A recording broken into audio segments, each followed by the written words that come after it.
Hi guys. आज की video में हम एडमिटेंस लोकस निकालेंगे इस पर्टिकुलर सर्किट का। ठीक है, ये भी एक अच्छा क्वेश्चन है। बेसिकली ये सब मैं आपका एक देखो एक क्वेश्चन सीरीज़ है। ठीक है, उसमें मैं सारे आपके जो अच्छे अच्छे क्वेश्चंस होते हैं वो ले रहा हूँ।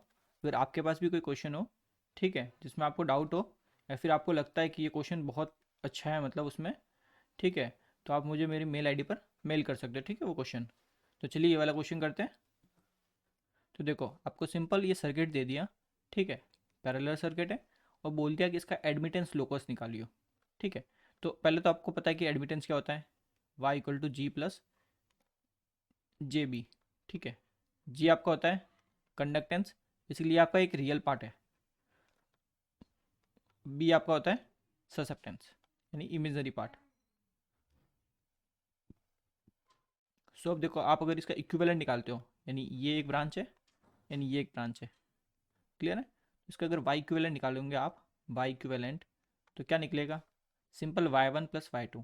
ठीक है, और अगर ऐसे मैं रिजल्टेंट लिखूँ तो वो हो जाएगा देखो r1 plus j XL one plus, ये फर्स्ट ब्रांच का हो गया, एंड ये आपका हो जाएगा सेकंड ब्रांच का r2 plus j XL two. Clear है। और इसको अगर मैं और लिखना चाहूँ तो सिंपल लिख सकता हूँ जी प्लस जे बी। सिंपली बेसिकली ये जो दो पार्ट से देखो, ये वाला और ये वाला, इनको आप सिंप्लीफाई करोगे, फिर रियल को अलग करोगे, इमेजनरी को अलग करेंगे, तो जो रियल वाला पार्ट है वो आपके जी के इक्वल होगा, और जो इमेजनरी वाला है वो बी के इक्वल होगा। ठीक है, अब आपको बनाना है एडमिटेंस लोकस, तो वो ऑब्वियस सी बात है इसी से बनेगा। ठीक है, एडमिटेंस यही तो है। तो अब अगर आपको एडमिटेंस लोकस बनाना है तो एक चीज़ आपको बतानी चाहिए, वेरिएबल है इसमें, R1 क्या आपका वेरिएबल। ठीक है, तो चलो अपन दो केस लेके चलते हैं। मान लीजिए आपका पहला केस है कि जब आपका R1 क्या है, ज़ीरो है। ठीक है, तो R1 अगर आपका ज़ीरो है तो देखो ये ज़ीरो हो जाएगा, ये ज़ीरो होता ही आपका देखो वाई इक्विवेलेंट क्या हो जाएगा इस केस में, Y equivalent equals to 1 upon j XL one, clear, plus 1 upon R2 plus j XL two. Clear है। अब देखो ये जे नीचे है, इसको मैं ऊपर भेजूंगा तो माइनस का हो जाएगा, तो ये हो गया माइनस का J divided by XL one plus, अभी देखो इसको मेरे को सिंप्लीफाई करना है, तो इसका मैं सिंपल क्या करूँगा, कॉन्जुगेट से ऊपर नीचे मल्टीप्लाई करूँगा, फिर इसको सॉल्व करूँगा। ठीक है, कोई कॉम्प्लिकेट नहीं है, ये आपको पता होगा। हो जाएगा R2 minus j XL two divided bye R2 का स्क्वायर प्लस एक्सएल टू का स्क्वायर। यहाँ पे देखो बेसिकली मैंने क्या किया, यहाँ पे बता देता हूँ मैं आपको, 1 अपॉन R2, सॉरी ये 1 upon R2 plus j XL है। ठीक है, तो मैंने क्या किया, इसमें इसके कॉन्जुगेट से ऊपर नीचे मल्टीप्लाई किया, यानी R2 minus j XL to ऊपर नीचे मल्टीप्लाई कर दिया। ठीक है, इसको जब आप सिंप्लीफाई करोगे तो आपको ये चीज़ मिलेगी, यहाँ पे हो जाएगा ए प्लस बी और ए माइनस बी। ठीक है, तो वो हो जाएगा ए स्क्वायर प्लस बी स्क्वायर। यहाँ तक आपको कोई डाउट नहीं है। सो अब देखो इसमें आगे क्या होगा, वाई इक्विवेलेंट में सेपरेट कर देता है इसको, यानी इमेजरी वाला पार्ट और रियल वाला पार्ट उसको अलग अलग कर लेते हैं। ठीक है, तो देखो इसको जब अलग अलग करेंगे तो ये आपका बन जाएगा R2 डिवाइडेड बाय R2 का स्क्वायर प्लस एक्सएल टू का स्क्वायर, ये रियल पार्ट हो गया। अब इमेजरी वाला पार्ट देखो क्या हो जाएगा, जे कॉमन ले लेता हूँ। ठीक है, अंदर आपको बच जाएगा देखो 1 upon XL one plus XL two divided bye R2 का स्क्वायर प्लस एक्सएल टू का स्क्वायर। ठीक है, यहाँ तक आपको कोई डाउट नहीं होना चाहिए। ये आपका मिल गया वाई इक्विवेलेंट जब आपका R1 ज़ीरो था। ठीक है, अब लेट्स से दूसरा केस लेके चलते हैं अपन, कि जब आपका R1 क्या है, इनफाइनेट है। लेट्स से ये दूसरा केस आपका R1 इनफाइनेट। क्लियर है। अब देखो ये जो आपका वाई इक्विवेलेंट है, इसमें R1 आप जब इनफाइनेट रखोगे, यानी इसमें, ठीक है, इनफाइनेट, और इनफाइनेट को देखो आप दूसरी टर्म में कैसे लिखते हो, ऐसे 1/0 लिखते हो, तो यहाँ पे जब देखो 1/0 रखोगे तो ये वाला पोर्शन तो कंप्लीट जीरो हो जाएगा। तो इस केस में देखो जो आपका वाई इक्विवेलेंट होगा, Y equivalent equals to zero plus, अब इसमें तो कोई R1 है नहीं, तो ये तो सेम ऐसे ही रहेगा। ठीक है, तो 1 upon R2 plus j XL to.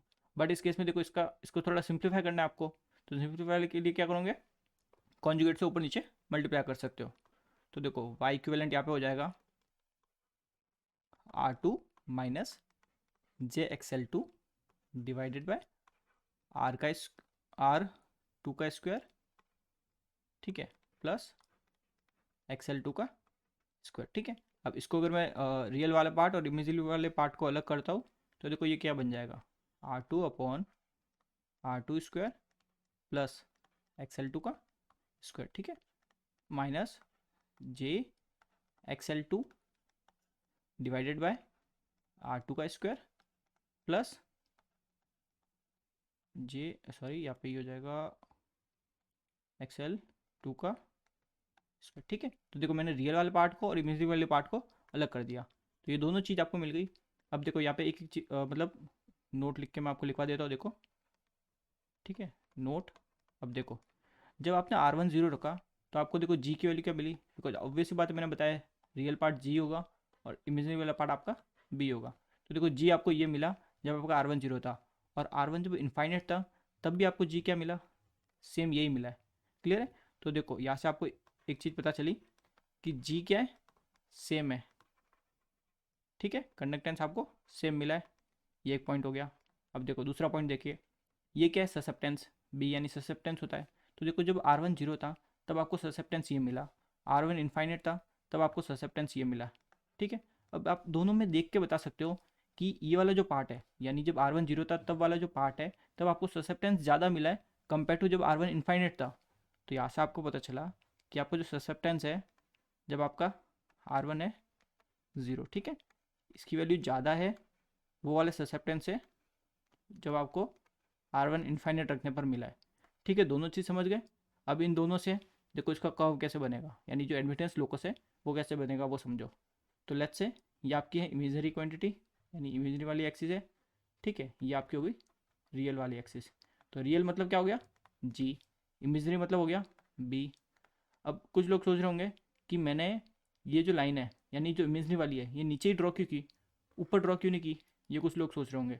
तो देखो यहाँ पे क्या ये साइन नेगेटिव है ना, यानी माइनस का जे, और माइनस का जे हमेशा क्या होता है, नीचे की तरफ, इसलिए मैंने नीचे की तरफ बेसिकली ये लाइन ड्रॉ की है, ठीक है। ये आपका ओरिजिन हो गया।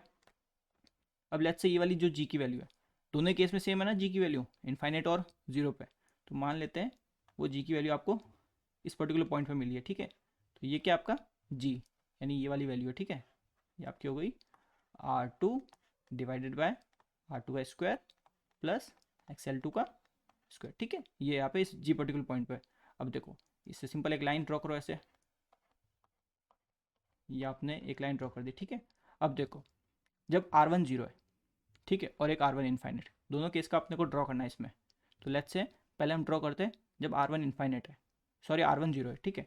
तो जब R1 0 है तब आपका बी क्या है, ज़्यादा है कंपेयर टू यहाँ पे, इसके कंपेयर में, तो वो ऑब्वियस ही बात है वो यहाँ पे आएगा, ये पॉइंट हो गया R1 इक्वल टू 0।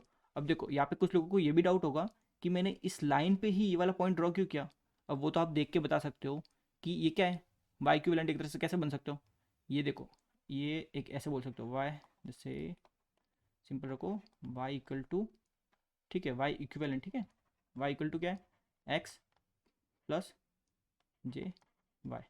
बेसिकली इसमें क्या है, कोऑर्डिनेट की बात कर रहा हूँ मैं आपको, देखो कोऑर्डिनेट समझाने को कर रहा हूँ। सिमिलर कोऑर्डिनेट है, ये समझ लो ये दो कोऑर्डिनेट से बना है, ये वाला एक्स कोऑर्डिनेट है, ये दूसरा कोऑर्डिनेट है, ठीक है। तो कोऑर्डिनेट के अकॉर्डिंग जी यहाँ पे है, तो दूसरा पॉइंट भी यहीं पे होगा ना, इस वाली एक्सिस पे। सिंपल मैथ्स है, ठीक है।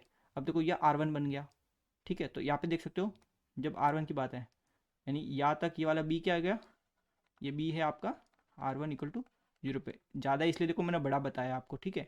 दूसरा पॉइंट आपका क्या है, जब R1 इनफाइनाइट, तो उसकी वैल्यू, उस केस में आपकी बी की वैल्यू कम है, तो बी की वैल्यू मान लीजिए, चलो यहाँ पे ले लेते हैं ये वाला पॉइंट, ठीक है, बिकॉज देखो इस केस में ये बी की वैल्यू देखो इतनी सी हो जाएगी, तो इस केस में आपकी बी की वैल्यू कम हो गई, तो ये पॉइंट आपका किसको रिप्रेजेंट करेगा, ये आपका रिप्रेजेंट करेगा R1 इक्वल टू इनफाइनाइट को। क्लियर है यहाँ तक। अब देखो कोई भी दूसरा पॉइंट ले लेते हैं, यानी अब देखो जीरो पे देखा आपने, इनफाइनाइट पे देखा, अब कोई ऐसी पर्टिकुलर वैल्यू भी तो हो सकती है जो इन दोनों के बीच में हो। क्लियर है। अब देखो इन दोनों के बीच में होगी तो वो जो मिलेगी ना, वो ऑब्वियस ही बात है, अब देखो बेसिकली ये जो लाइन है ये इनके बीच में मिलेगी, ये जो मैंने डॉटेड लाइन ड्रॉ की है इनके बीच में मिलेगी। तो लेट्स से मैं देखो ऐसे ड्रॉ कर लेता हूँ, ये कोई मिला मेरे को एक्सिस, ठीक है। तो ये जो पॉइंट है ना ये वाला, ये आपको 0 से लेके आर की वैल्यू इन्फाइनाइट के बीच में रखोगे ना, तब इस पर्टिकुलर एक्सिस के अलोंग ही मिलेगी आपको वैल्यू, ठीक है, आपके एडमिटेंस की। तो ये जो डायग्राम बनाई है सेमी सर्कल टाइप में, ये आपका क्या है, ये एडमिटेंस लोकस कहलाता है, ठीक है। सिंपल आपको ऑप्शन में कैसे दे रखा होगा, देखो सिंपल ऑप्शन में आपको दिया होगा कुछ इस टाइप में, कुछ इस टाइप में आपको ये ऑप्शन में दे रखा होगा। तो ये आंसर भी आप देख सकते हो इस टाइप में बनाए। बेसिकली सिंपली यहाँ से भी आप लाइन ड्रॉ करोगे तो ये वाली लाइन हो जाएगी आपकी R1 इक्वल टू इन्फाइनेट के लिए, ठीक है। सिमिलरली यहाँ पे भी आप ड्रॉ कर सकते हो, ये आपकी हो जाएगी R1 इक्वल टू 0 पे, ठीक है। तो ऐसे सिंपल लाइन ड्रॉ करके आपका ये इस टाइप का ऑप्शन होगा, ये आपका आंसर होगा, ठीक है। ये क्या आपका एडमिटेंस लोकस है। क्लियर है? अगर आपको कोई डाउट है इस क्वेश्चन में तो मेरे को आप कमेंट में बता देना, ठीक है। मैं नेक्स्ट क्वेश्चन जो कराऊंगा उसमें आपका ये डाउट क्लियर कर दूंगा। क्लियर है? So thank you very much.